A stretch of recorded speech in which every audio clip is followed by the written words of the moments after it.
You're listening to Beyond Wellness Radio, bringing you the cutting edge in health, biohacking, and sports performance. Stay up to date and listen anywhere and anytime on your computer, tablet, or smartphone by subscribing on iTunes. Catch your host, Dr. Justin Marchegiani, as he answers your burning health questions as well as interviews from world-renowned guest experts. For more Beyond Wellness Radio, go to beyondwellnessradio.com. Hey there, it's Dr. Justin Marchegiani. Welcome to Beyond Wellness Radio. Feel free and head over to beyondwellnessradio.com where you can access our full podcast transcriptions.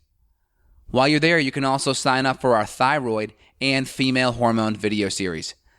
This series goes into the root cause of why your hormones are out of balance. While you're there, you can also schedule a functional medicine consult with Dr. Justin, myself, where we'll dig deeper into the root cause of your health challenges. Feel free and think of sharing this podcast with at least one person. This podcast grows by people sharing it.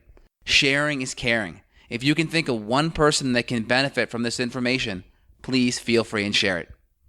If you're enjoying the podcast, make sure you subscribe on iTunes. You can also click below the video or podcast where you'll see the iTunes review button and leave us a review. You can also sign up for the newsletter at beyondwellnessradio.com where you'll get updates before anyone else. Thank you so much and enjoy the show. Hey there, it's Dr. Justin Marchegiani. Welcome back to the podcast. We have Thom King here in the house. He is the author of the book, Gone Keto. We're going to dive into some ketosis topics today. We're going to talk about natural sweeteners that we can incorporate in that aren't going to affect our blood sugars much. And we're going to just, whatever else may come about. But Thom, welcome to the podcast. Dr. J, it's such a pleasure being on here. Thank you for having me, and this is truly an honor. Well, thank you so much. So let's just dive in a little bit and just talk about your book. What inspired you to write this book, Gone Keto, and what are the top 2 or 3 things that you're hoping for the readers to pull out of it?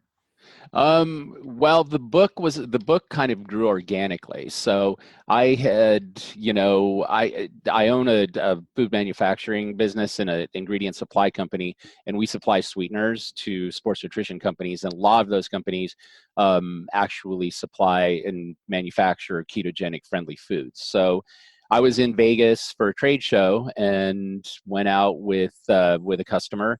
And they bought dinner, and I way overdid it as usual. Went back to my room at the beautiful Luxor and could not stand to look at myself in the mirror. I was 35 pounds overweight.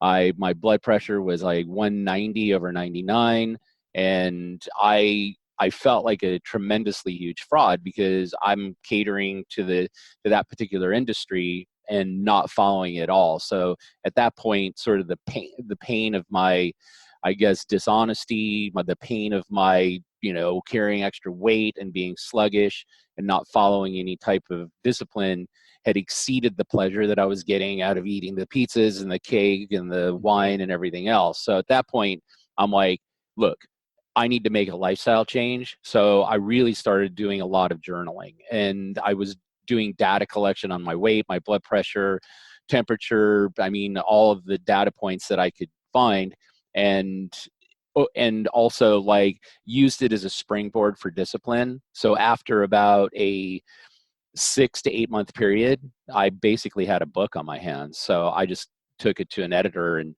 we edited it, and it's more about my journey on making a lifestyle change than it is keto. And so the take home, I would say for your listeners on this, the points that I wanted to, I guess, bring up in the book are you can't actually have a diet. Like, diets are really temporary solutions. In order to get lasting change, you really need to engage in a lifestyle shift.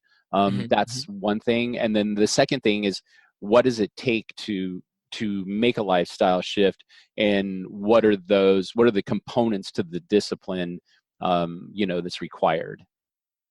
Very good points. Yeah, when I work with patients personally, we're always talking about what's the template, right? The template kind of gives us the flexibility with our macronutrients. And some people may not need a keto template. I think most tend to go better with a lower carb kind of paleo template, so to speak. And typically when your carbs get low enough, you start spitting out ketones as an alternative fuel source. And then there you go. You have the keto diet is kind of off of that. So we can adjust macronutrients in a bunch of different ways. But I think the commonality that needs. Got a question for Dr. J? Go to BeyondWellnessRadio.com and click the questions button. Then tune in to hear the answer. Also, if you like the show, click below to review us on iTunes. For more Beyond Wellness Radio, go to BeyondWellnessRadio.com.